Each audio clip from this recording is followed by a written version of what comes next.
तुम्हारे घर में पैसा बाद में आता है और जाने के रास्ते पहले खुले होते हैं। लेकिन एक सवाल है, क्या किसी ने तुम्हें ये सिखाया है कि तुम कहीं से भी बैठकर पैसा कमा सकते हो? सुनो, अगर तुम अपने दिमाग पर इन्वेस्ट करते हो तो ये दुनिया की सबसे बेस्ट इन्वेस्टमेंट होती है।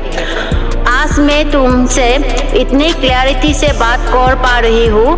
क्या 5 महीने पहले मेरे पास ये कॉन्फिडेंस था? नहीं। लेकिन मैंने क्या किया?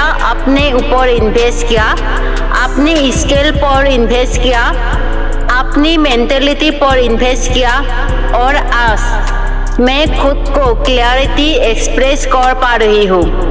पैसा खो जाओगे, वापस आ सकता है, लेकिन स्किल्स और माइंडसेट एक बार बन गया तो लाइफ बदल लेता है। इसीलिए आज से खुद पर इन्वेस्ट करना शुरू करो, फ्यूचर खुद स्ट्रॉन्ग हो जाएगा।